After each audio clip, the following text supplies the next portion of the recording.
La secuencia de apertura no muestra pirámides perfectas ni momias cinematográficas, sino el detalle de un grano de arena atrapado en la grieta de un sello.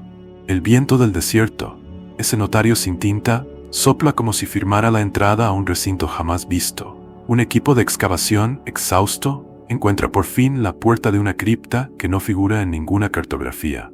No hay tesoros a la vista. Hay polvo que pesa siglos y la discreta majestuosidad de un dintel cubierto de símbolos. Entre ellos una inscripción que no es un nombre propio sino una función. Hermes Trismegistos, el 3 veces grande.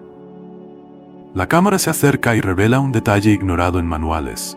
El título no es una condecoración, es una advertencia. 3 veces maestro en 3 dominios, cielo, tierra y mente, o si se prefiere, experto en 3 alfabetos que hablan del mismo universo. El de las estrellas, el de las piedras y el de los pensamientos. El narrador no promete milagros, promete trabajo.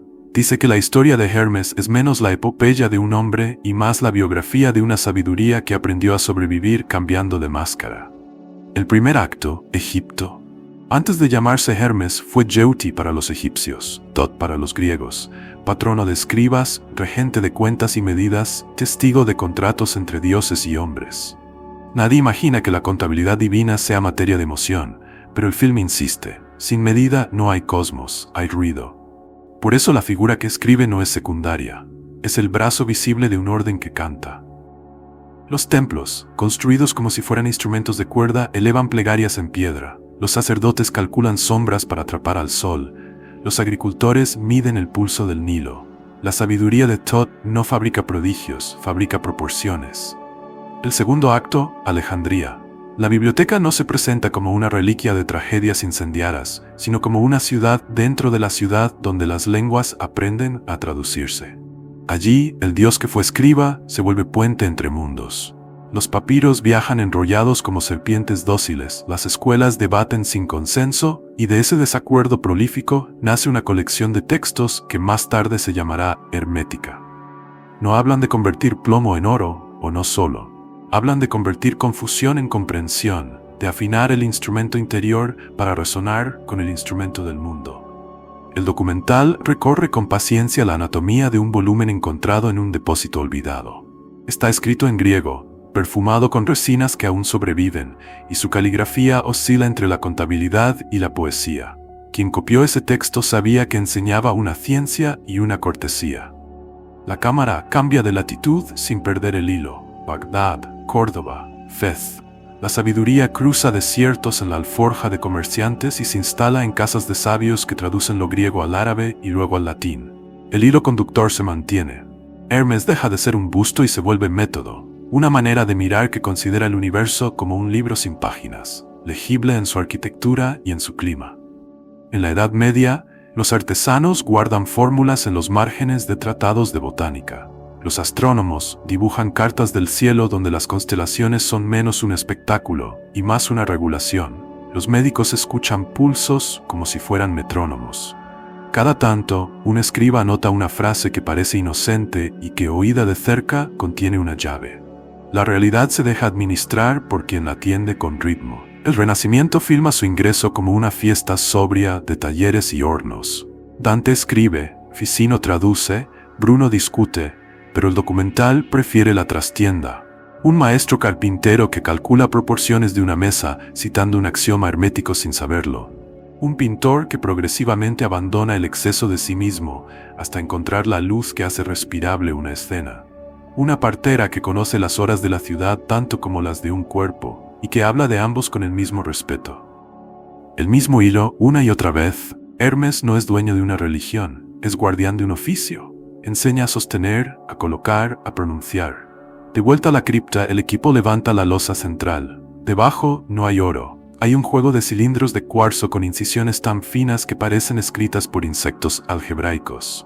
Cuando, bajo microscopio, se ordenan en el arco correcto, aparece una secuencia de frases que recuerda a quienes aman los manuales y seduce a quienes aman las parábolas. No es lista, no es catecismo, es una gramática. 7 leyes, 7 maneras en que la realidad se comporta, 7 disciplinas para no arruinar el día de los otros con nuestra torpeza. Llamarlas secretas es menos exacto que llamarlas discretas. Estuvieron siempre, pero exigían oído. El film no embiste con explicaciones, se dedica a seguir rastros. Un tratado atribuido al 3 veces grande explica que el cosmos es mente sin pedir credulidad. Un maestro sirio muestra cómo cambia el pulso de una frase si se pronuncia con agua. Un jurista en Roma antigua muestra que la justicia depende menos de la pena que de la hora. Un artesano de Alejandría señala que una lámpara a cierta altura no humilla. Se trata, en todos los casos, del mismo tipo de inteligencia, la que convierte el pensamiento correcto en arquitectura habitable. Los reinos que aprendieron a disponerla florecieron. Los que intentaron domesticarla para exhibir magia se quemaron con su propia pirotecnia. Los siglos modernos aportan su montaje de malentendidos. Se confunde el hermetismo con oscuridad cuando, en realidad, su discreción fue protección.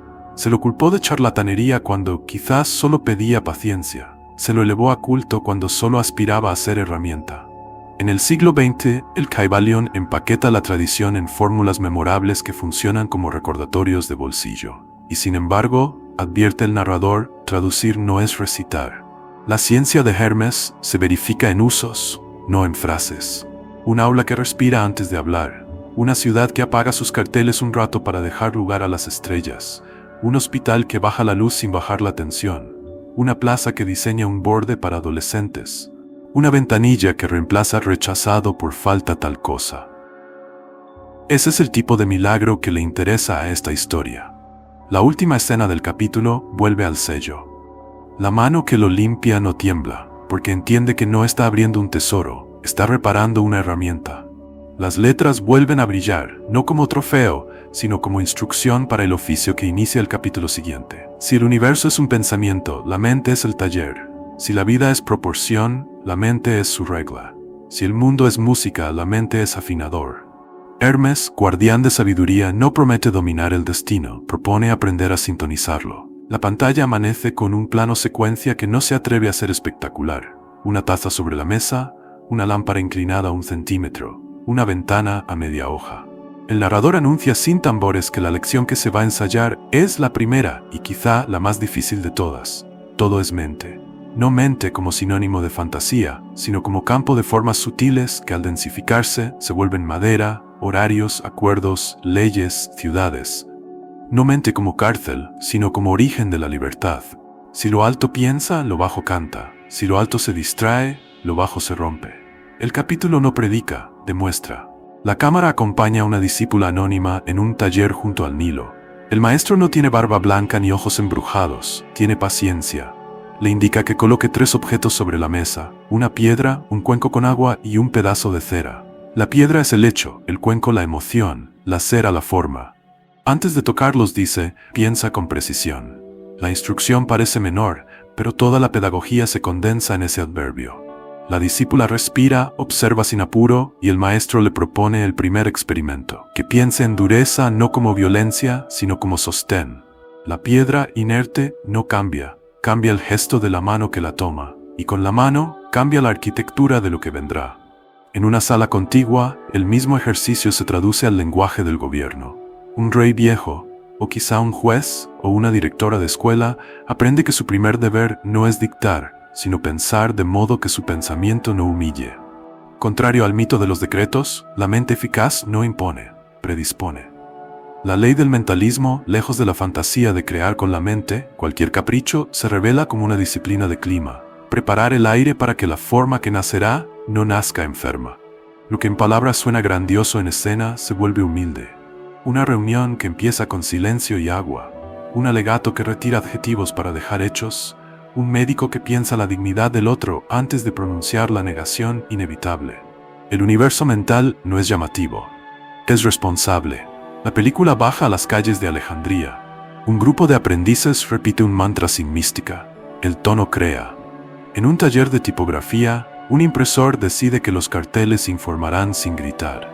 En el puerto, un capitán ordena que las guardias nocturnas se distribuyan sin heroísmos para que nadie odie la madrugada. En un mercado, una vendedora bautiza sus precios con palabras que no convierten la pobreza en culpa.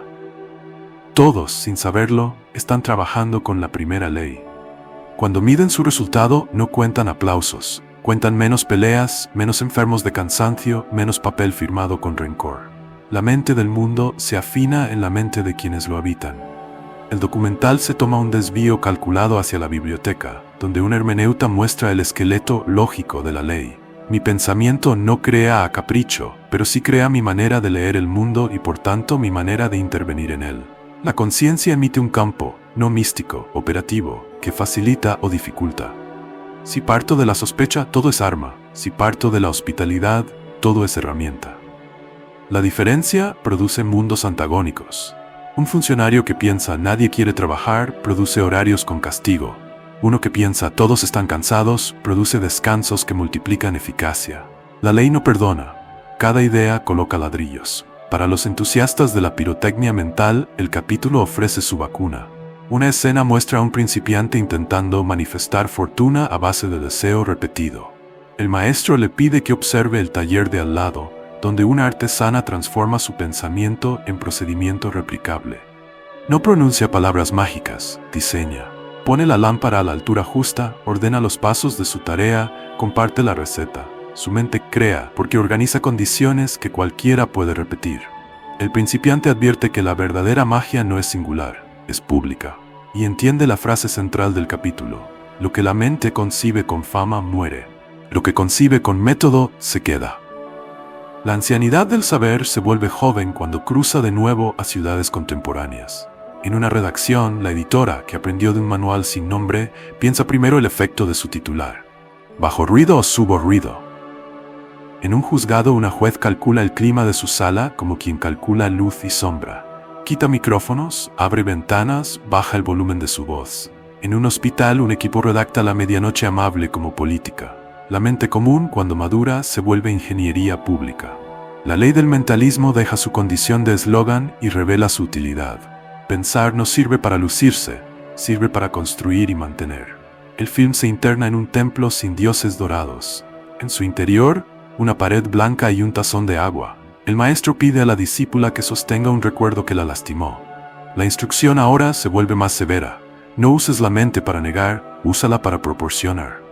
La memoria entra al tazón y, como el tinte en el agua, lo tiñe. No se trata de fingir que no duele. Se trata de diluir su concentración hasta que no domine. El todo es mente, no invita a negar la materia. Invita a dirigir la química de lo vivido hasta que deje de enfermar el presente. La escena termina con la alumna mirando su propio rostro en el tazón, ya sin distorsión. No hubo milagro, hubo método. La película concede un momento de humor inteligente. Un grupo de aprendices trata de pensar positivo para mejorar una situación de tránsito imposible. El instructor, con ironía cariñosa, los lleva al semáforo y les pide que, en vez de pensar, organicen. Un carril para descenso, otro para ascenso, un gesto con la mano que baja el pulso, un cartel que no humille, una pausa de 30 segundos cada 10 minutos. A la hora, el caos se ha reducido. El maestro sentencia con una frase que haría sonreír a Hermes: pensar bien no es soñar, es distribuir. Hacia el final, el capítulo entra en una sala donde descansan, como instrumentos en un estuche, las demás leyes: correspondencia, vibración, polaridad, ritmo, causa y efecto, género. El mentalismo es el afinador que permite que todas suenen. Si la mente está torpe, las otras leyes se convierten en excusas para no trabajar o en dogmas para mandar. Si la mente está sobria, cada principio se vuelve un modo de cuidar. La correspondencia ayuda a leer proporciones. La vibración enseña a regular frecuencias, la polaridad a subir de eje, el ritmo a bailar sin agotarse, la causalidad a dejar de invocar suertes, el género a conciliar impulso y abrigo. No hay espectáculo, hay gramática del mundo. El cierre rehúye el éxtasis. Vuelve a la mesa con la taza, la lámpara y la ventana. Entra alguien cualquiera y acomoda la luz 1 centímetro, sirve agua antes de hablar, abre media hoja. No sabe que está obedeciendo al 3 veces grande. No necesita saberlo. La mente del día ha sido escrita con trazo fino. El universo, si acaso, responde con un gesto que la cámara no quiere embellecer. Baja un poco el ruido, sube un poco la dignidad. Y así, sin trueno, comienza la historia de las 6 leyes restantes. Porque el todo es mente, sí. Pero esa mente, para honrar su grandeza, quiere convertirse en casa. Las puertas del archivo volvieron a abrirse, pero esta vez no conducían a una sala de pergaminos, sino a un patio geométrico donde la sombra dibujaba relojes sobre el suelo. No había estatuas, había proporciones. En el centro, un astrolabio reposaba como quien sabe que el cielo cabe en un instrumento de mano. El narrador, fiel a su sobriedad, anunció lo que los iniciados susurraban en lenguas distintas desde hacía milenios. La realidad se organiza en escalas que se reflejan unas a otras, no por capricho poético, sino por economía de diseño. Como es arriba, es abajo, como es adentro, es afuera. El enunciado no pedía fe, pedía oído para patrones. Un maestro sin túnica ni bastón convocó a los discípulos y colocó sobre la mesa 3 cosas: una concha, un mapa de ciudad y una hoja de acanto. Pidió que no se maravillaran del parecido, pidió que midieran. La espiral del molusco no era una reliquia marina, era una curva que el urbanista había usado para distribuir calles, un gesto que la planta repetía en secreto para proveer luz a todas sus hojas. El maestro trazó líneas con una paciencia ajena al siglo y les prohibió pronunciar la palabra misterio hasta terminar de contar. Cuando las cifras encajaron, pronunció la única frase que le interesaba que recordaran: la correspondencia no es superstición, es lectura de escala. El universo ahorra esfuerzo reescribiendo buenas soluciones. La cámara siguió a una discípula a la biblioteca de Alejandría, no para filmar incendios, sino para filmar el método. Entre estanterías, un matemático y una partera discutían como colegas. Él explicaba la curva de crecimiento en tablas. Ella, el ritmo de un nacimiento. El bibliotecario, más atento a la respiración que al volumen, los acercó. La curva y el ritmo eran el mismo dibujo en 2 papeles. No era poesía, era fisiología general. Lo vivo avanza en pequeños saltos que parecen olas. La ciudad que no comprende esa ola obliga a sus habitantes a respirar contra el tránsito. La correspondencia servía para algo tan prosaico como mover un mercado a una hora más amable y para algo tan elevado como diseñar un templo cuya acústica no humillara. El hermetismo se volvía una vez más ingeniería de lo humano. El film abandonó el Mediterráneo y se internó en un zoco de Fez. Un curtidor enseñaba a su aprendiz a batir el cuero con el pulso de la mañana. El hombre no había leído a Hermes, pero obedecía su ley. El pulso matinal, que en el cuerpo es proporción de azúcar e hidratación, y en la ciudad es mezcla de silencio y movimiento, se correspondía con un tipo de trabajo. Batir a esa hora reducía errores y evitaba gritos. Esa rima entre el reloj del cuerpo y el reloj de la calle era la ley cantando baja. Del otro lado del mundo, siglos después, una editora decidió que los titulares de la noche eran hijos de la fiebre y que las palabras debían quedarse en reposo hasta el alba. La estadística confirmó que bajaban los incendios verbales. Como es adentro, es afuera, no era una frase para vitral, era una política editorial. La sala de correspondencias del templo de Hermópolis no tenía oro. Tenía instrumentos. Una vasija con agua vibraba según el canto. Una lámina de metal recogía figuras de arena al paso del sonido. Una pared blanca devolvía con timidez el eco de una voz templada. El sacerdote, que ahora era más maestro de obras que guardián de secretos, señaló el pasaje discreto de lo sutil a lo denso. La forma más alta dicta la forma más baja, no por tiranía, por afinidad. Si en el pensamiento colocas un vértice donde debería haber una curva, la arquitectura herirá. Por eso el arquitecto miraba al cielo no para adorarlo, sino para aprender del flujo de nubes la geometría de las plazas. Por eso el jurista abría ventanas en su sala, para recordar que la autoridad que no respira termina golpeando. La correspondencia entre una nube y una plaza, entre el aire y la ley, parecía arrogante a los distraídos, a los atentos les ahorraba crueldad. La ley también corregía entusiasmos. Se le acercó un joven que había leído a medias y pretendía leer destino en cada ocurrencia. El maestro le entregó un tablero con mosaicos en el que faltaban piezas. No fuerces el patrón, encaja donde encaja, no donde quieres ver figura. La advertencia evitó un daño común, confundir analogía con superstición. La correspondencia no convertía al mundo en jeroglífico para obsesivos, lo convertía en manual para artesanos. Si el corazón se contrae y se expande, la ciudad alterna ruido y silencio. Si una familia necesita penumbra para crecer, la política pública requiere incubadoras lejos del foco. Si el invierno enseña reposo, el calendario laboral no se escribe para héroes. El aprendiz entendió que la clave no era encontrar signos por todas partes, sino reconocer los pocos suficientes que organizan lo demás. Regresaron a Egipto para una lección que parecía estéril y, sin embargo, decidía la vida entera de una ciudad, el ancho del pasillo.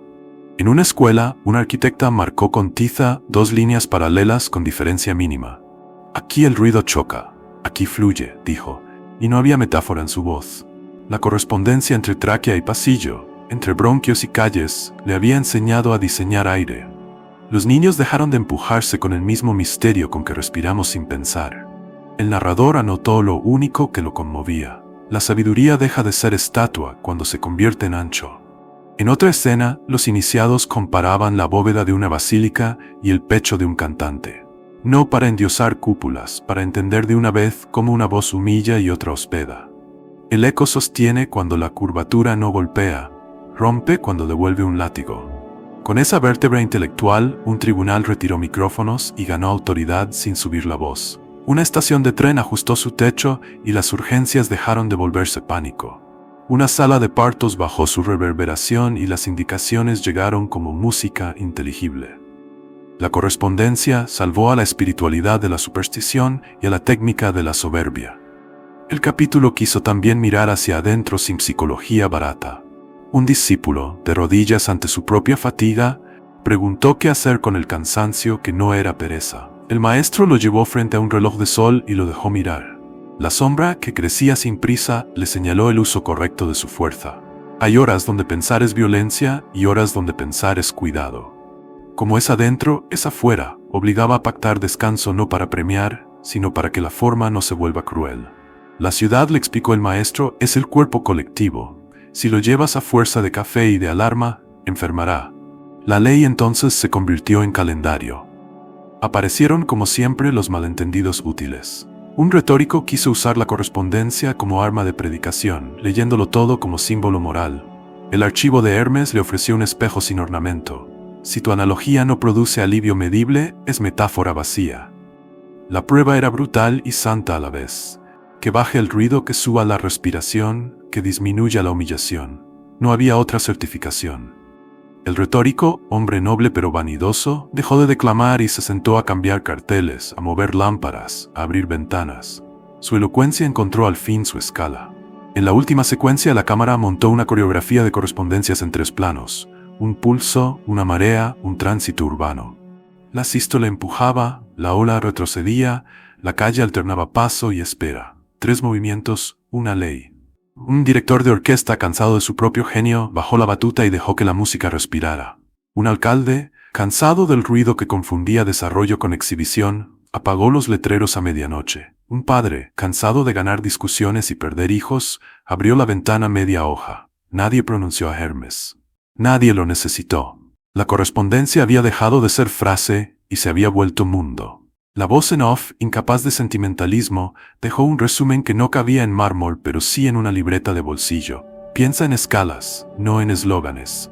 Lee el patrón y ajusta el detalle. Si la analogía no organiza, no sirve. Y mientras el astrolabio recogía el último sol de la tarde, el patio geométrico entregó su secreto más modesto y más fértil. Las leyes no piden rodillas, piden manos. El amanecer siguiente no trajo discursos, trajo sonido. Un taller vacío empezó a temblar con una frecuencia tan mínima que nadie, salvo los atentos, habría llamado música. En el centro, una placa de metal cubierta de arena esperaba una nota. El maestro, que detestaba los prodigios que humillan, posó un arco en el borde.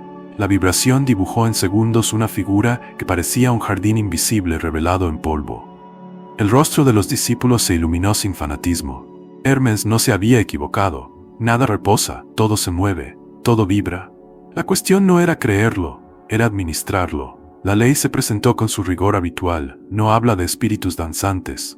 Habla de frecuencia, de amplitud, de resonancia. Un lugar vibraba en una cierta clave, una voz en otra. Si ambas se encontraban en proporción, nacía hospitalidad. Si se desacompasaban, nacía conflicto. El narrador no convocó a bardos, convocó a herreros y a cantantes, a arquitectos y a médicos. Ellos sabían que una cuerda floja no canta y una cuerda demasiado tensa se rompe, que un metal mal templado mata una herramienta, que una sala con reverb mal distribuida vuelve cruel cualquier instrucción. En esa universidad sin pergaminos se enseñaba la ciencia de ajustar el mundo sin gritarle. El primer ejercicio consistió en escuchar la ciudad como si fuera un instrumento desafinado. No había que maldecirla, había que afinarla. Un grupo caminó por un mercado encendido y registró el zumbido constante de la queja, esa frecuencia que se pega a la piel como polvo. Otro grupo entró en un hospital de madrugada y anotó el timbre de la urgencia mal entendida, ese agudo que convierte la hora en violencia. Un tercero asistió a una asamblea y midió la amplitud de los egos, esas ondas invasoras que saturan y cancelan otras voces. La ley pedía antes que recetas, diagnosis. Nadie cura lo que no mide, escribió un copista en un margen, y la frase sobrevivió sobre papel barato más que sobre mármol.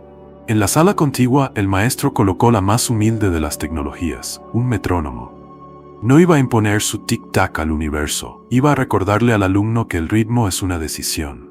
Enseñó a bajar medio grado cuando la frecuencia social subía por entusiasmo y a subir medio grado cuando la tibieza se volvía abandono. En la práctica eso significaba cosas sin himno. Un conductor bajando la voz 2 paradas en el bus, una maestra dejando un minuto de silencio, compartido cuando el aula hervía, un editor cambiando el verbo que estalla por el que piensa, un juez respirando antes de la coma que podía quebrar una vida. Cada ajuste de ritmo producía un dibujo nuevo en la placa de arena. El mundo, oído así, era un chladni moral. La ley no evitó su lado áspero.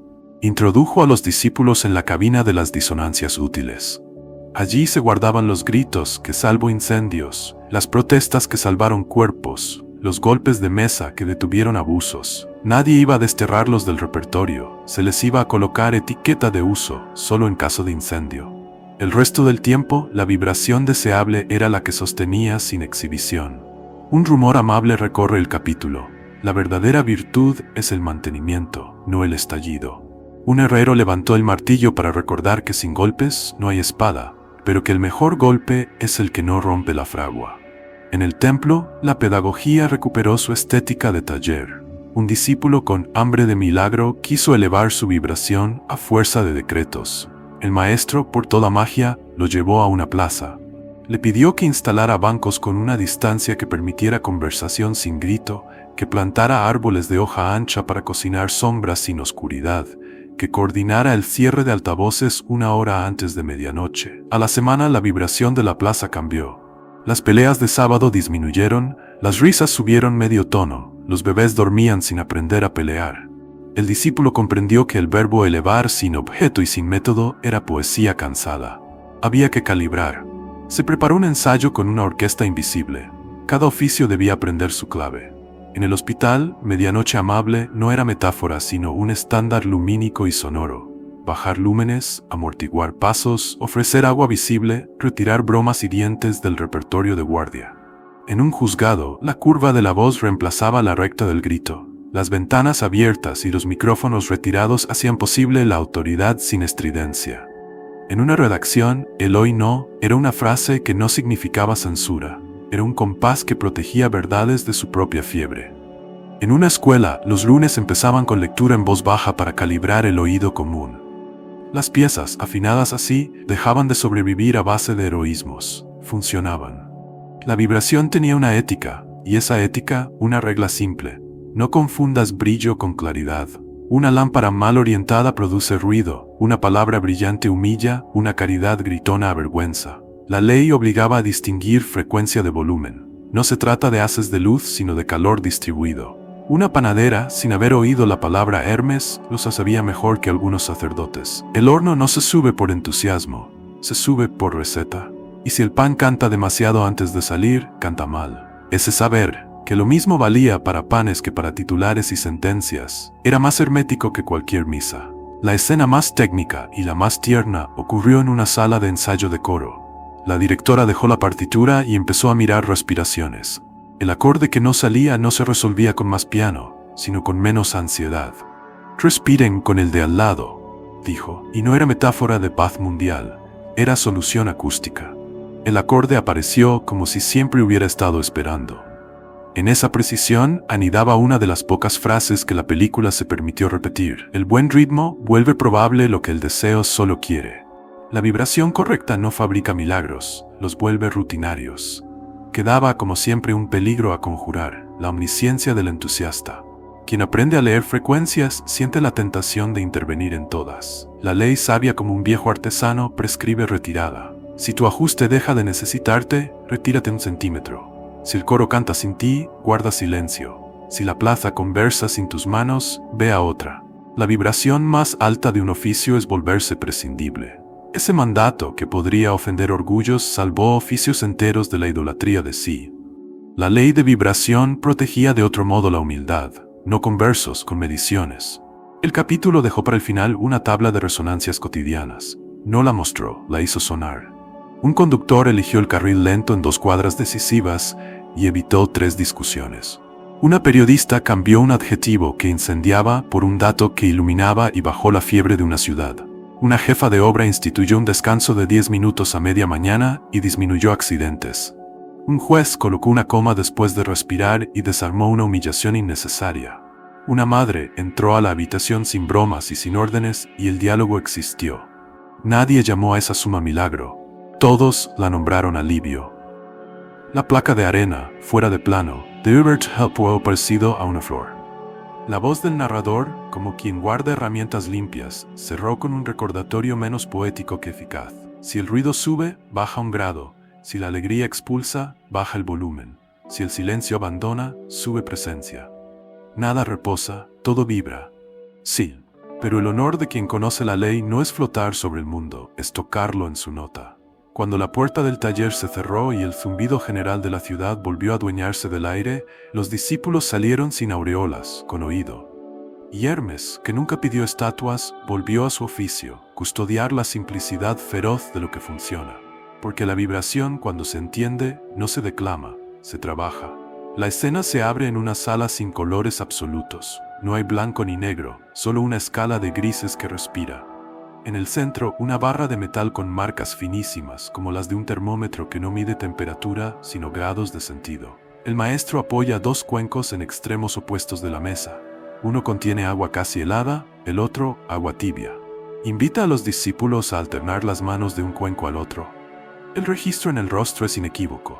Lo que hace 1 minuto parecía frío, 1 minuto después se experimenta como templado, y lo templado como calor. El narrador no pide misticismo para entenderlo, pide precisión. Los supuestos no son entidades separadas, son extremos de un mismo eje. La polaridad, explica, no es una guerra cósmica, es una graduación. Y el arte hermético no consiste en negar un extremo, sino en aprender a moverse sobre la escala y, cuando es necesario, a cambiar de eje. El taller dispone un aparato sencillo, casi infantil, que condensa una sabiduría severa. Una guía con un cursor que se desliza de miedo a coraje. El maestro prohíbe la épica de vencer al miedo y enseña en cambio la técnica de transmutarlo. Desplazar el cursor medio grado, sostener. Otro medio grado, sostener. La fisiología lo confirma. El cuerpo no puede obedecer una orden metafísica, pero sí puede acompasarse a microcambios que bajan la adrenalina sin humillarla. La ley de polaridad devuelve las emociones a su ingeniería. En lugar de demonizar la tristeza, se la enfría hasta melancolía fértil. En lugar de glorificar la euforia, se la baja hasta alegría sostenible. El discípulo aprende a calibrar su día como quien calibra un horno, sin fe ciega, con termómetro. Un segundo dispositivo introduce la idea más útil del capítulo, el eje. El maestro dibuja en el aire 2 líneas que se cruzan. En el horizontal coloca los opuestos obvios, odio y amor, rigidez y flexibilidad, severidad y indulgencia. En el vertical, anota algo que no pertenece a esa pelea, dignidad. Sube de eje, dice, cuando el horizontal se vuelve campo de batalla. A veces el movimiento correcto no es de grado, es de dimensión. Un mediador laboral que discute salarios y horarios en el eje horizontal puede enconarse durante meses. Si sube el eje a dignidad, la conversación cambia de gramática. Lo que parecía irreconciliable en el eje de más-menos se vuelve tratable cuando la pregunta es si una persona puede respirar en su puesto de trabajo sin hipotecar su salud. La polaridad, encuadrada así, deja de producir enemigos y empieza a producir acuerdos. El film abandona el templo y baja a una comisaría saturada de ruidos. 2 agentes disputan, no sobre hechos sino sobre tonos. Uno habla con dureza para imponer respeto, el otro con cercanía para evitar conflictos. La cámara se detiene en las consecuencias. El primer tono tensa la calle, el segundo, a veces, pierde límites. El instructor que entra no humilla a ninguno. Coloca la varilla de grados y propone una regla que podría escribirse en bronce y aún así caber en un bolsillo. firmeza sin humillación, cercanía sin entrega. Se mueve el cursor. La sala cambia de clima. La ley de polaridad no saca santitos ni demonios del sombrero, ofrece una manivela. En un laboratorio de química el capítulo pule su metáfora sin perder realidad. Una solución demasiado ácida corroe, demasiado básica inutiliza. La neutralización no es magia, es suma y resta de iones, balanza, cotero, paciencia. Un periodista que incendia con adjetivos y otro que enfría hasta la indiferencia aprenden el mismo procedimiento, titulación del lenguaje. Se mide la acidez del titular, convierte al otro en monstruo, aplana matices y se corrige con datos y verbos que no reduzcan. Otra vez, la ley muestra su talento para aterrizar en oficios diversos sin pedirles conversión religiosa. Si la corrección produce más respiración y menos linchamiento, el ajuste de polaridad funcionó. El capítulo se permite la dureza de una advertencia que desarma espiritualidades narcisistas. Negar un polo no es transmutarlo, es reprimirlo. La sombra negada vuelve por la puerta de atrás como sarcasmo, como crueldad elegante, como perfeccionismo que enferma. Por eso el maestro insiste en el método de mapear el gradiente. Un pizarrón muestra escalas discretas, del silencio cobarde a la prudencia, de la prudencia al respeto, del respeto a la claridad, de la claridad al filo que hiere. El alumno que se enamora del filo aprende a bajarlo un grado para que siga cortando sin desgarrar. El alumno que se refugia en prudencias aprende a subirlo un grado para no abandonar. Sobre ese mapa se trabaja. La moral deja de ser consigna y se vuelve cartografía de manos y voz. Una secuencia en una casa cualquiera muestra la microcirugía de la polaridad. Una esposa hiere con ironías que se disfrazan de humor. El marido responde con silencios que se disfrazan de prudencia. Nadie gana, todos pierden. La intervención, lejos del drama, consiste en un gesto de milímetro. Advertir el momento exacto en que la risa cruza el umbral del cuidado y el momento exacto en que el silencio deja de hospedar y empieza a abandonar. Se mueve el cursor de ambos lados, se nombra el umbral, se practica el borde. La cocina deja de ser un coliseo y vuelve a ser casa. Hermes habría sonreído con su modestia habitual. Los grandes principios, para ser grandes, deben bajar a la mesa. La sala de prácticas suma otra herramienta, el puente. A veces los opuestos no se reconcilian por graduación, sino por traducción. El maestro hace de intérprete entre dos disciplinas enemistadas, una que habla en números y otra que habla en historias, y muestra cómo cada una padece el vicio del extremo. Los números que no cuentan vidas, las historias que no sostienen políticas. El puente se construye con equivalencias. Esto que llamas impacto humano, yo lo puedo medir en días de hospital evitados. Esto que llamas eficiencia, yo lo puedo narrar como alivio visible. La polaridad entonces no desaparece, pide puente. La distancia deja de ser abismo y pasa a ser río. Por un instante el film abre la ventana de la historia. Imperios que se creyeron luz absoluta terminaron devenidos en sombra. Movimientos que juraron ser la sombra que devora el sol acabaron asfixiando cualquier amanecer. En ambos casos, el error no fue elegir un polo, fue absolutizarlo. Los templos más sabios dejaron una marca en piedra y en papel que hoy parece por momentos prosaica. No todos los días son de combate, no todos los días son de tregua. El axioma, aplicado a turnos de hospital, a calendarios escolares, a campañas electorales, a reformas judiciales, preserva cuerpos y evita fanatismos. La polaridad gobernada protege del delirio. La práctica final del capítulo es una escena mínima. Un magistrado redacta la última línea de una sentencia donde podría lucirse con una frase cortante. En la lámpara, un papelito escrito a mano repite la instrucción del taller. Baja un grado. El juez cambia la expresión, mantiene el sentido, evita humillar. No se produce un milagro, se evita una herida que habría durado años. La cámara no glorifica al juez, glorifica la técnica. Luego la misma instrucción en otra esquina del mundo. Una directora de orquesta que ama el fortísimo lo cambia por una subida lenta. Un cocinero que ama el picante lo convierte en perfume. Un activista que ama la denuncia la traduce en propuesta. El día respira mejor. La ley de polaridad, trabajada con manivelas y ejes, abandona el altar y entra en la vida. El narrador entrega sin fanfarria la síntesis operativa que los discípulos copian en cuadernos grasos de uso. Si duele, cambia grado, si hiere, cambia de eje, si divide, cambia el marco. no porque la realidad sea blanda, sino porque el oficio de vivir sin romperla exige saber que los extremos existen, y sin embargo, gobernarlos no consiste en destruirlos, sino en darles sitio exacto. Lo que llamábamos virtud, aquí, se parece mucho al gesto humilde de mover un cursor 1 centímetro a la izquierda. El salón de experimentos amanece con un péndulo monumental colgado del techo. No es una reliquia de museo, es una herramienta. Oscila con una regularidad que humilla vanidades, sin acelerar por aplausos ni retrasarse por pereza.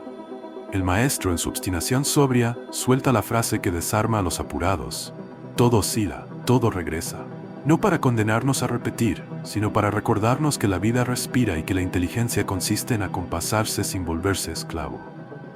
La ley de ritmo no celebra ciclos para poetizarlos, los estudia para domarlos. El primer módulo enseña a medir amplitud. Un mismo péndulo con diferente cuerda traza arcos más o menos peligrosos. En política, en medicina, en familia, en mercados, el exceso de amplitud rompe. Un hospital que pasa de saturación a desocupación total cada semana gasta 2 veces lo que no tiene. Una redacción que alterna entre histeria y silencio fabrica errores y cinismo. Una familia que vive a punta de fiestas y penitencias aprende a odiar el lunes. El maestro propone amortiguadores. Nada es místico en su lenguaje. Buffers, descansos antichoque, ventanas de silencio, cierres razonables. El objetivo no es abolir el péndulo, es bajar su arco a un rango humano. En la biblioteca, un astrónomo recuerda que las mareas obedecen a la luna, y que por eso los puertos sabios escriben sus horarios mirando al cielo y no al reloj de un rey. La ciudad, si quiere sobrevivir, debe reconocer sus lunas. Horas de escuela, pulsos de transporte, ritmos de oficina, estaciones de ánimo. Un alcalde que aprende a leer mareas baja ordenanza aquello que antes era costumbre. Cierra carteles a medianoche, prohíbe altavoces en tal franja, abre plazas en horas de sombra, diseña turnos con siesta protegida. La ley de ritmo se manifiesta en decretos que no buscan aplauso, buscan descanso. Un periodista podría llamarlo sensatez. Hermes lo llamaría mantenimiento. El film intercala escenas de una cocina y de una bolsa de comercio. En la primera se muestra la regla de oro de la harina, reposo entre amasados. Sin reposo, la masa se rompe, con reposo, el gluten se organiza. En la segunda, el operador veterano evita seguir cada oscilación con compra y venta frenética. Mira promedios, toma distancia, se acepta aburrido.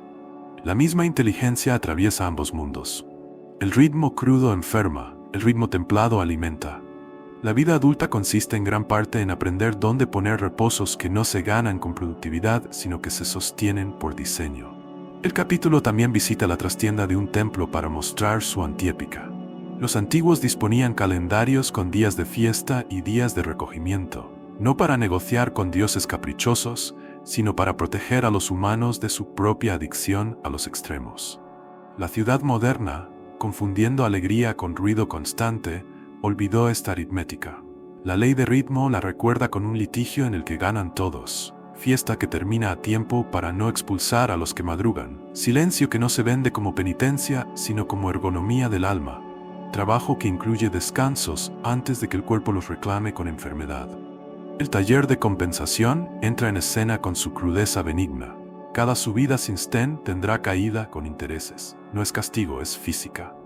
Para neutralizar, se aplaza el premio, se trocea la meta, se introduce fricción amiga. Un estudiante que quiere estudiar toda la noche, aprende a trabajar en bloques con pausas programadas y agua a la vista. Un emprendedor que ama los picos de adrenalina se obliga a calendarios de seguimiento aburridos. Un activista que vive de marchas diseñará también mecanismos de cuidado post-marcha. Las revoluciones sin mantenimiento devoran a su gente. La ley de ritmo, aplicada con ternura técnica, hace que la causa sobreviva a la épica. En el hospital, la escena que se repite desde otros capítulos encuentra aquí su partitura completa. Medianoche amable, como respiración institucional. Lúmenes bajos, tono de voz que deja de empujar, jarra visible, pasos amortiguados, chistes que no hieren. Un péndulo que antes iba de caos a rigidez encuentra un arco correcto. Actividad alta en horas de ingreso, transición, descanso corto, repunte antes del alba. La mortalidad por errores desciende, nadie le pone nombre teológico, todos lo llaman protocolo. La ley de ritmo se celebra en estadísticas, no en altares. Una directora de escuela, seguidora secreta de Hermes, detiene su impulso de llenar el lunes de anuncios.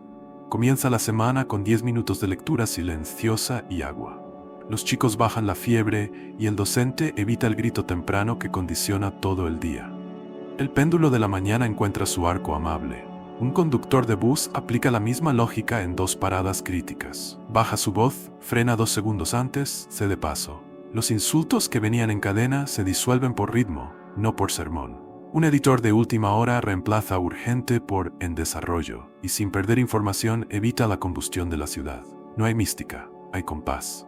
La tentación de dominar el péndulo con voluntad pura recibe su correctivo. Un discípulo ansioso jura nunca más enojarse.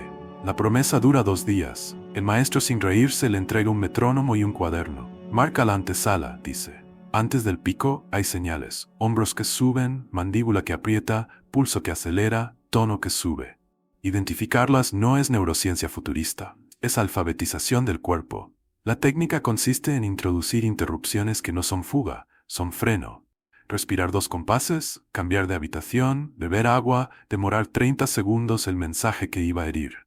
El alumno descubre que no necesita amputar una emoción, necesita amortiguar su arco.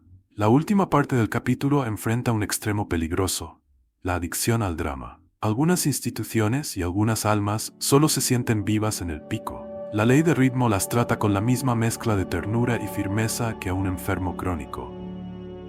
Se introducen políticas antiépica, rotación de voceros para que nadie haga del megáfono su identidad, límites de tiempo para reuniones aun cuando falta mucho por decir, prohibiciones de nocturnidad innecesaria, criterios de cierre que honran el descanso del vecino.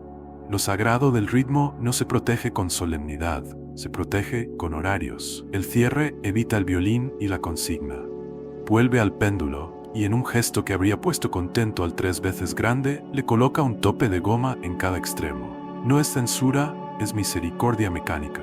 El narrador deja en voz baja la frase que vale más que un himno. Un bien que exige picos diarios no es bien, es dependencia.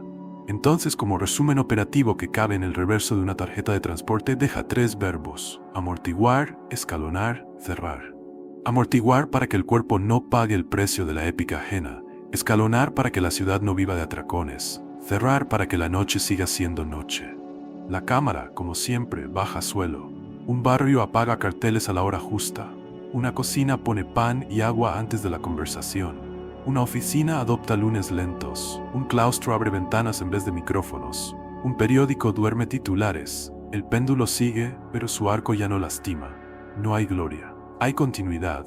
Y en esa continuidad, humilde, exacta, repetible, la ley de ritmo se revela, no como canción pegadiza, sino como el latido que sostiene una vida habitable. El taller amanece sin mística y sin embargo con una solemnidad que no necesita incienso. Una mesa de madera marcada por años de uso, un reloj de arena, una maceta con tierra negra, un cuenco con semillas y una lámpara inclinada el centímetro exacto.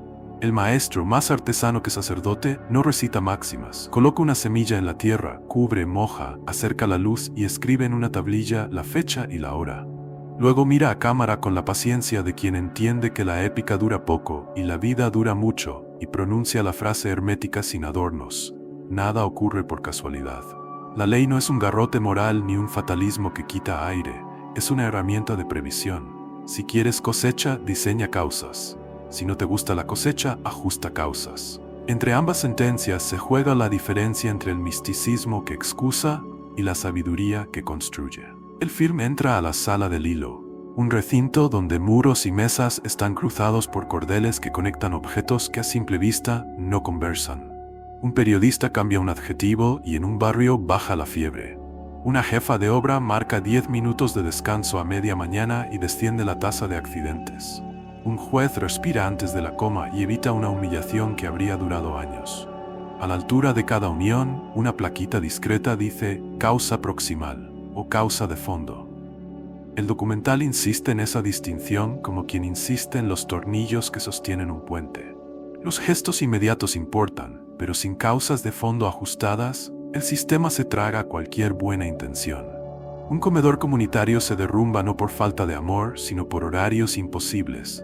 Un aula estalla no por falta de talento docente, sino por pasillos demasiado angostos y carteles que gritan. Un hospital se vuelve cruel cuando confunde urgencia con violencia y deja la jarra de agua fuera de vista. La ley de causa y efecto no culpa personas, diseña contextos. Para desarmar supersticiones, el maestro introduce la mesa de control. Coloca 2 cuencos idénticos con tierra y semillas de la misma bolsa. En uno, luz y agua, en el otro, luz sin agua. El resultado no es poesía, es botánica.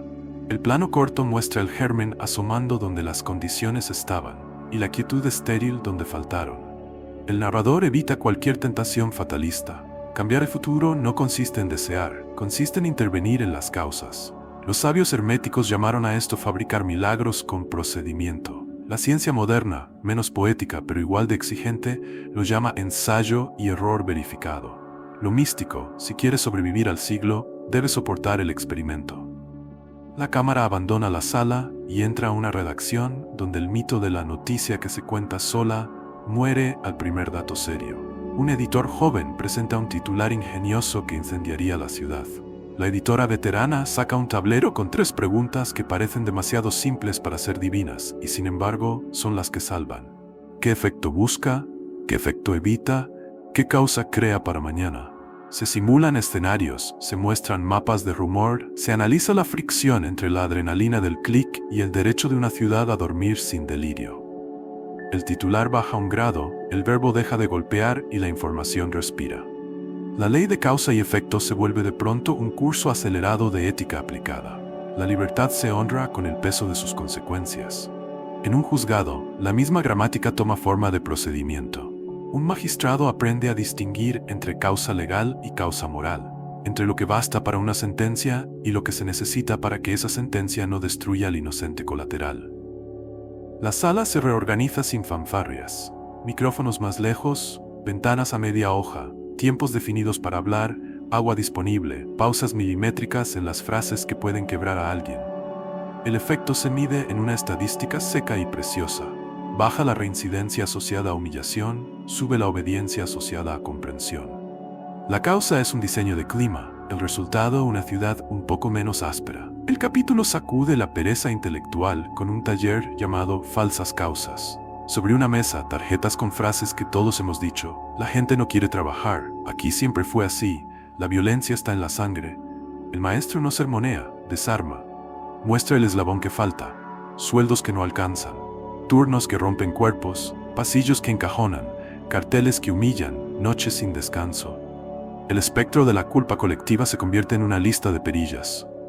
La metafísica de la resignación cede lugar a la mecánica de la mejora. Donde ayer se pedían milagros, hoy se piden manuales. Y los manuales, para que respiren, se escriben con verbo sobrio. Instalar, bajar, abrir, regar, esperar, volver.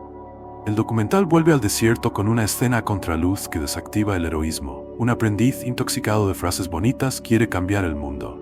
El maestro le entrega un plano de una plaza con bordes mal diseñados donde los adolescentes no caben. Empieza por aquí, dice, y el discípulo entiende la pedagogía hermética más humillante y más digna. La grandeza se mide en alivios, no en himnos. Se redibujan bordes, se reorienta la luz, se pacta el apagado de altavoces 1 hora antes de medianoche. Aparece una jarra de agua al alcance de manos pequeñas. La semana siguiente los vecinos reportan menos discusiones, más charla. La causa no fue una arenga, fue un borde. En un hospital, la ley reclama su parte de ciencia. El comité crea un registro de efectos no intencionados que nadie celebra, pero que sin esa hoja seguirían dañando. Cada vez que una frase innecesariamente aguda, una luz en el rostro, un paso brusco, un chiste mal usado provoca dolor, el efecto se escribe. No para acusar, para ajustar. Se introducen correcciones de ridícula modestia que salvan noches. Tiras amortiguadoras en pasillos, señalética que orienta sin gritar, protocolos de voz en guardia, vasos visibles. La mortalidad por errores disminuye, no por magia, por causa. El hospital aprende a fabricar casualidades felices con oficio. La ley, bien entendida, protege también de la violencia pseudosagrada de culpar siempre al individuo. Una escena doméstica lo enseña con ternura. Un niño rompe un vaso cada noche en la misma cocina. El padre está a punto de convertirlo en destino cuando el maestro, que visita como quien no quiere la cosa, pregunta dónde está la jarra, qué altura tiene el estante, cómo entra la luz a esa hora. Se baja un estante, se mueve una lámpara, se despeja un borde. El efecto del día siguiente no requiere reputaciones morales, requiere ergonomía. El niño deja de romper vasos, la familia deja de romperse por lo que no era carácter, era diseño. Para cerrar, el capítulo entrega su escena más antiespectacular y por eso más fiel. El primer brote asoma en la maceta del comienzo. Nadie aplaude, riegan. El maestro coloca otra semilla y repite el procedimiento, como quien confirma la naturaleza replicable del bien. La voz en off formula la síntesis que cabe en el margen de una libreta de obra. Si quieres un efecto, diseña su causa. Si quieres otro efecto, cambia su causa. Todo lo demás, palabras altisonantes, mitologías de la suerte, maldiciones sobre la gente, son excusas de nuestros cansancios. Hermes, guardián de la sabiduría, no pedía fe para esta ley, pedía lápiz, calendario y mano. La sala donde se enseña la última de las 7 leyes no tiene altar ni himno. Tiene banco de carpintero y mesa de parto, pupitre y piano, horno y escritorio. El maestro ocupa el centro con una afirmación que el siglo malinterpretó con ligereza. Todo posee principio masculino y principio femenino. De inmediato desactiva la confusión que tantas veces volvió estéril esta enseñanza. No habla de hombres y mujeres, no habla de roles sociales, no habla de estereotipos. Habla de 2 fuerzas universales que cuando se separan, enferman, y cuando se abrazan, engendran. Una empuja, define, atraviesa, decide. La otra concibe, hospeda, gesta, sostiene. A un lado el impulso que abre camino, al otro el campo que da lugar. El universo, para existir con salud, necesita ambos.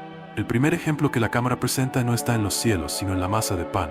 El impulso amasa, la receptividad reposa. Sin impulso hay harina triste, sin reposo hay harina rota. El pan nace cuando la fuerza deja de confundirse con prisa y la calma deja de confundirse con abandono. El maestro, con las manos en harina, repite la ecuación que debería enseñar toda escuela de liderazgo y de cuidados.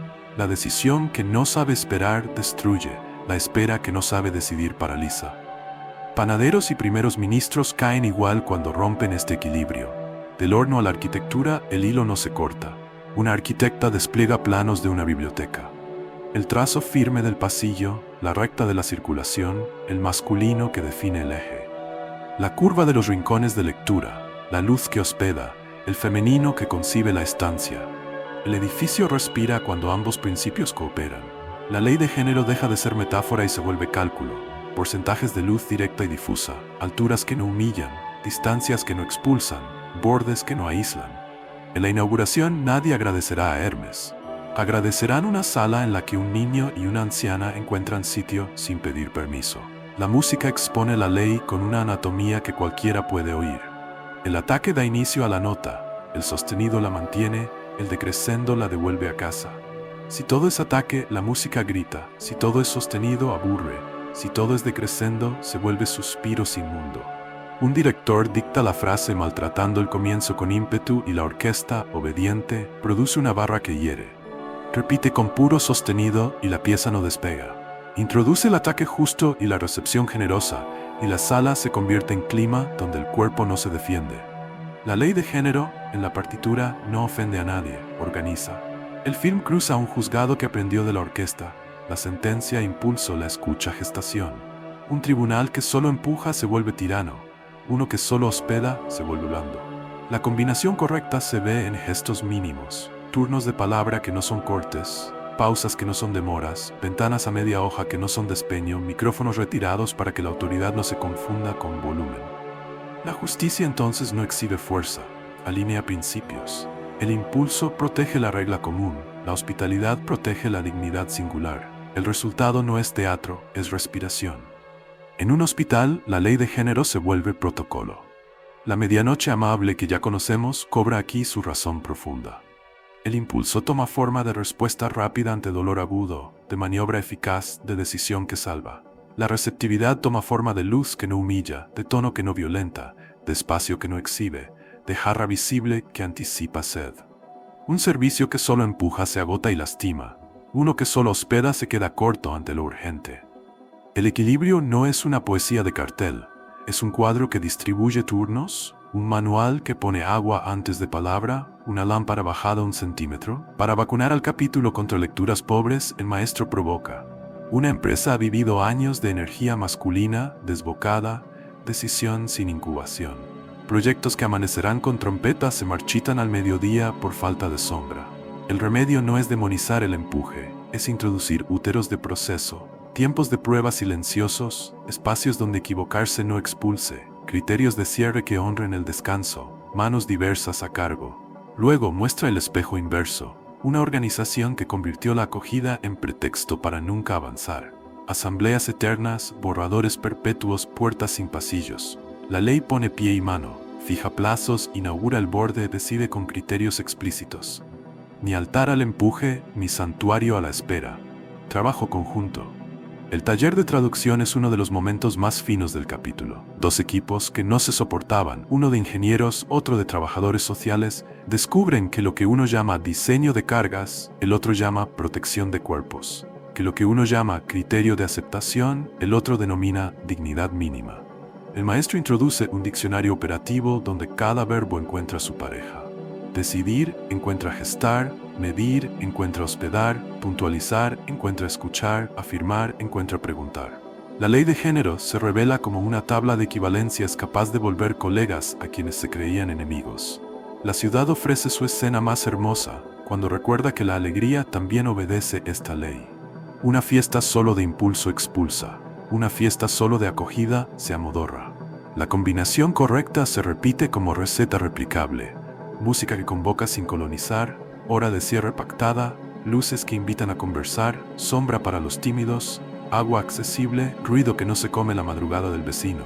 La alegría con género equilibrado no pide perdón ni pide ambulancia, pide ritmo y cuidado. Y la ciudad por fin duerme después de reír. La sección más delicada aborda lo personal sin psicología esotérica. El maestro enseña a un discípulo a detectar cuando su acción es en realidad miedo a sentir y cuando su espera es en realidad miedo a decidir. Coloca frente a él dos instrumentos, un cincel y una vasija. En la vasija, con agua se refleja una mueca que él mismo no sabía llevar. En el cincel, su prisa. Se le propone una doble práctica. Antes de hablar, agua. Antes de huir, golpe. Poco a poco aprende la virtud menos filmable, la de elegir cuál principio conviene hoy. Y su casa, que no era infeliz, se vuelve habitable también a las 4 de la tarde. El capítulo no pretende cerrar con moralina. Vuelve al banco de carpintero y muestra una bisagra, invento humilde donde una pieza firme y otra receptiva hacen posible que una puerta no golpee ni quede cerrada para siempre. Esa bisagra, dice el narrador, es la metáfora más honesta de la ley. No hay energía correcta en abstracto, hay proporciones útiles. En una escuela, la clase concebida en silencio y parida con claridad. En un hospital, la maniobra precisa y el cobijo inmediato. En una redacción, el dato verificado y el verbo que hospeda. En un juzgado, la norma firme y la escucha que impide que la norma humille. En una plaza, el borde definido y el árbol que abraza. Donde ambas fuerzas danzan, los días no se rompen. La última imagen vuelve, como siempre, a lo repetible. En la mesa queda un plano, con dos colores discretos marcando impulsos y gestaciones. No es un mandala, es un cronograma. A un lado los momentos de decisión, al otro los de sombra. Nada brilla, todo funciona. Hermes no pide aplausos. Le basta con que, gracias a esta ley, una lámpara esté a la altura correcta, una ventana quede a media hoja, un vaso de agua llegue antes de la palabra, una mano empuje cuando hay que abrir y otra reciba cuando hay que quedarse. Allí, en esa alianza que no se exhibe, está la sabiduría que miles de años escondieron no por malicia sino por pudor. La capacidad de engendrar futuro sin romper el presente. La película reanuda con un hilo de luz que entra por una claraboya y cae, sin dramatismos, sobre un pupitre rayado por generaciones. El narrador no invoca linajes de sangre ni conspiraciones de túnicas, invoca oficios. Dice que la tradición hermética sobrevivió no porque unos pocos guardaran cofres, sino porque muchos transformaron una manera de mirar en hábitos que no se presumen.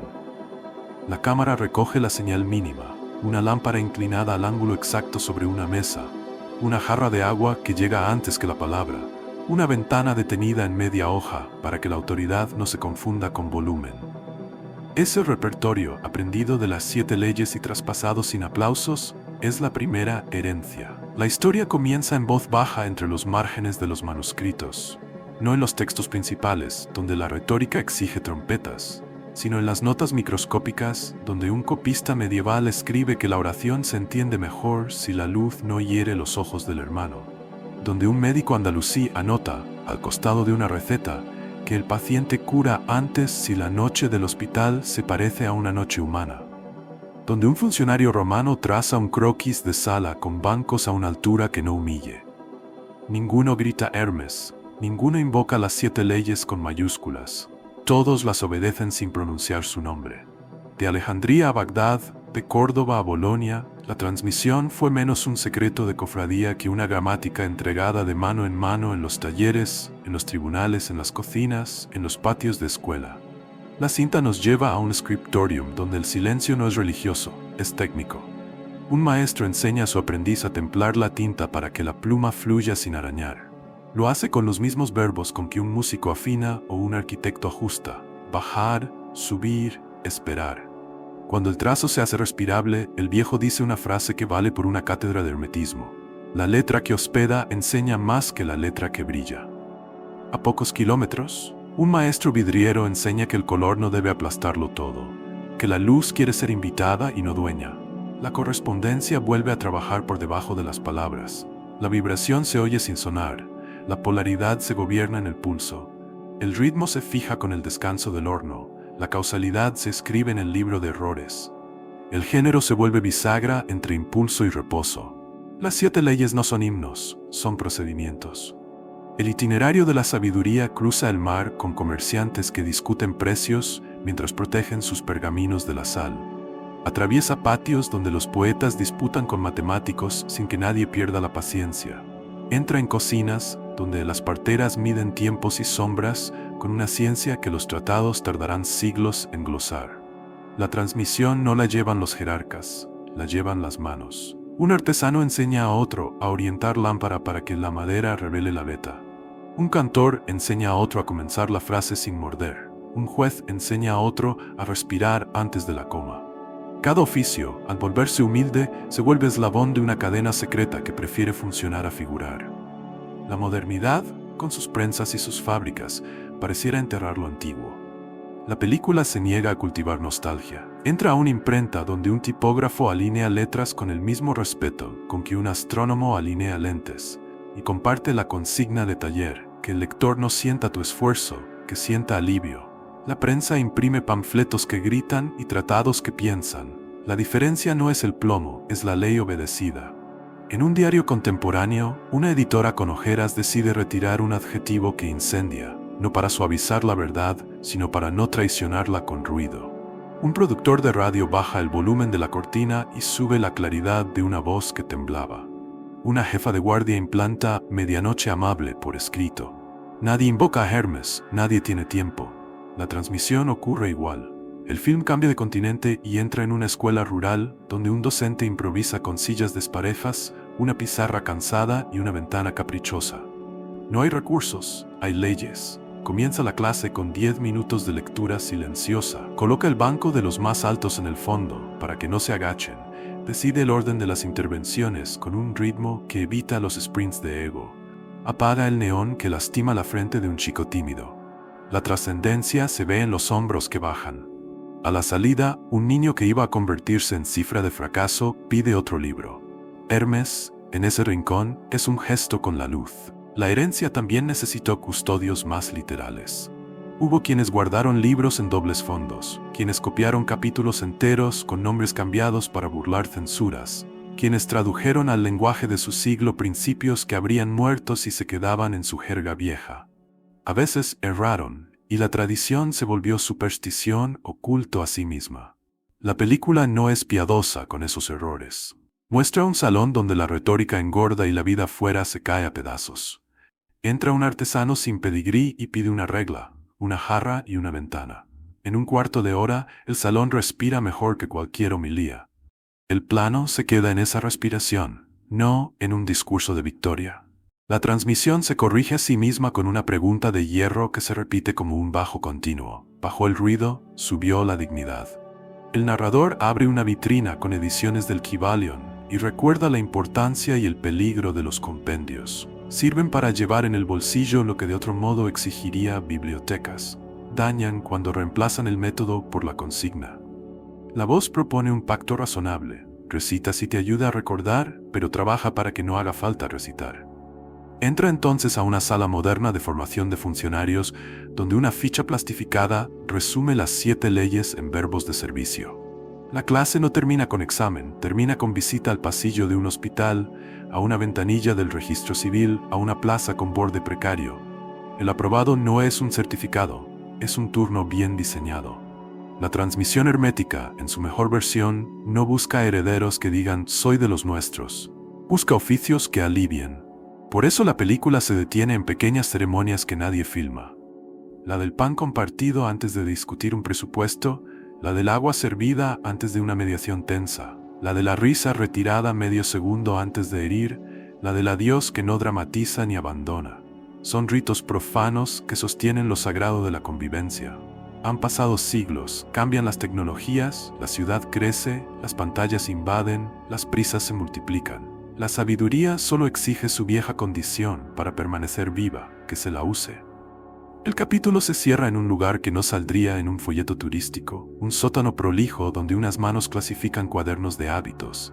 No tienen tapa dura ni dorados, no pronuncian palabras grandiosas, pero son el tesoro. En cada hoja una repetición sin espectáculo. Apagar a medianoche, poner agua antes que voz, abrir ventana media hoja, bajar un grado, marcar descanso a media mañana, bordes de plaza con banco, retirar micrófono, luz que no humille.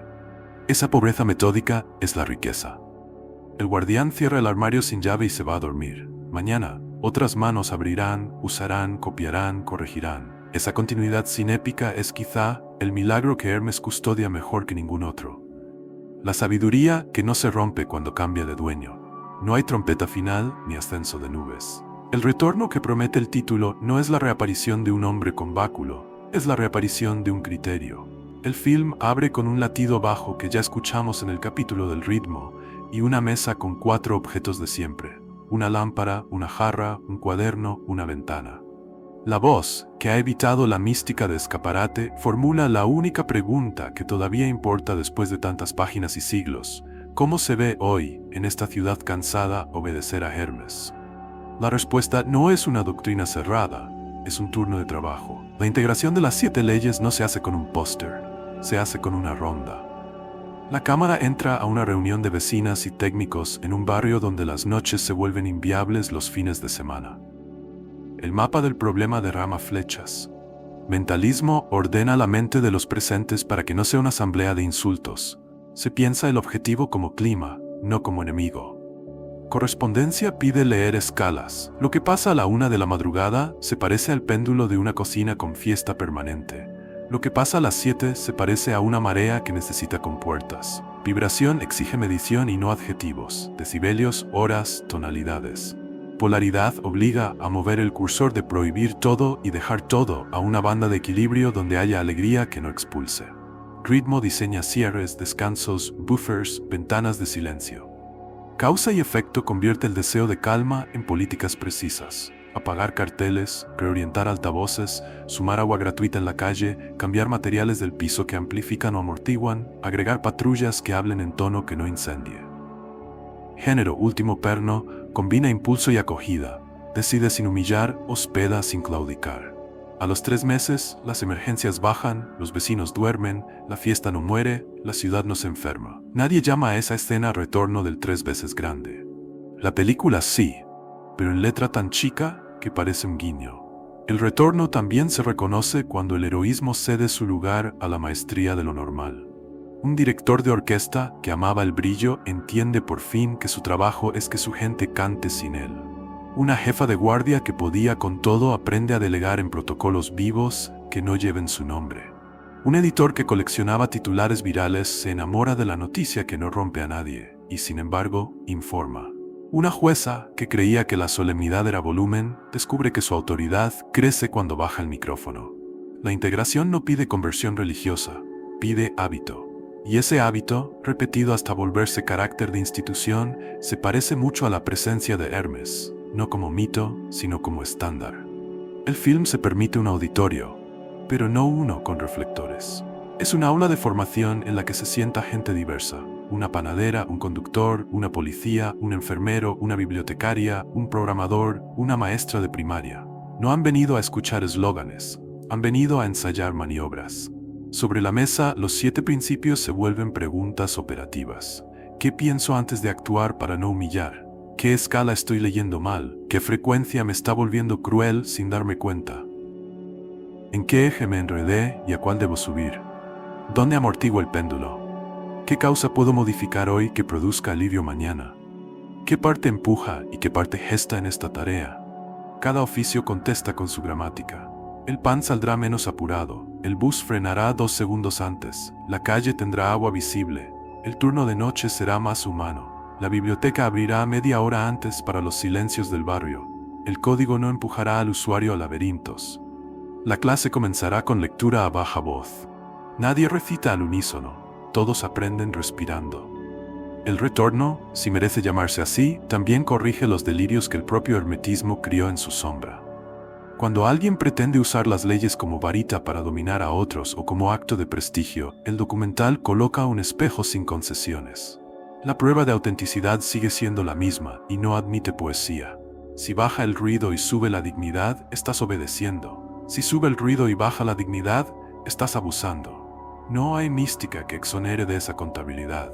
La sabiduría que necesita ser aplaudida deshonra su fuente. La que se mide en alivios sostiene el mundo y puede quedarse sin firma. La cámara vuelve al archivo inicial y muestra por última vez el sello que decía Hermes Trismegistus. Uno espera un cierre grandilocuente. La película decide otra cosa. Se cruza el sello con escenas de manos que limpian mesas, que mueven lámparas 1 centímetro, que sirven agua antes de una conversación difícil, que abren una ventana a media hoja, que retiran un micrófono, que dibujan un borde de plaza, que apagan un cartel, que añaden 10 minutos de silencio, que cambian un verbo, que colocan un banco a la altura humana, que planifican descanso, que dicen todavía no con una entonación exacta. La música no sube, baja. El regreso se celebra en esa bajada. El capítulo dedica un tramo a lo que los antiguos habrían llamado obediencia, y nosotros llamaríamos oficio. Obedecer, en este léxico, no es inclinar la cabeza, es sostener un método con elegancia hasta que funcione sin ti. La obediencia del panadero hace que mañana haya pan sin que nadie tenga que rezar por milagros. La del conductor hace que 2 barrios no se odien a horas pico. La de la jueza hace que las sentencias no arruinen a inocentes periféricos. La del editor hace que una ciudad duerma lo necesario. La de la maestra hace que la palabra vuelva a ser casa. Obedecer a Hermes es, en suma, mantener el clima que vuelve posible la vida. No hay gloria en eso, y sin embargo, ¿qué tarea más alta? El film se asoma antes de despedirse a 3 escenarios donde la integración encuentra resistencia. Una oficina adicta a la urgencia, una red social adicta al escozor, una familia adicta al chiste que hiere. En las 3 se ensaya la misma coreografía austera.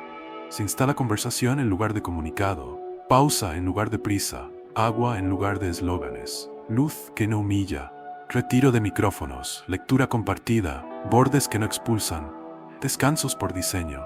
La transformación no ofende a nadie porque no predica contra nadie, pone a funcionar lo que siempre debió funcionar. A la semana, esos lugares no se reconocen y sin embargo no pueden presumir de milagro. Han bajado un grado. Eso era todo. Queda una última imagen que tal vez sea la más fiel al espíritu de lo contado. No es un templo ni una biblioteca. Es una mesa común al atardecer. Sobre la mesa, un cuaderno con una frase escrita a mano que ha ido variando de siglo en siglo, pero que hoy, filmada de cerca, dice lo suficiente. Hoy, bajar ruido. Hoy, subir dignidad. La lámpara está a su altura justa, la ventana en media hoja, el vaso de agua al alcance, la silla sin arrogancia. En la calle, pasa la ciudad con sus buses y sus risas y sus pequeñas furias domesticables. La voz del narrador se permite por única vez una caricia. Si alguna vez alguien te pregunta por Hermes, no pronuncies su nombre. Señala la luz, el agua, la ventana y el cuaderno. Di que por fin el mundo aprendió a trabajar con lo que lo sostiene. Y deja que el 3 veces grande regrese sin ruido, como regresan las cosas verdaderas, cuando vuelven a ser de todos.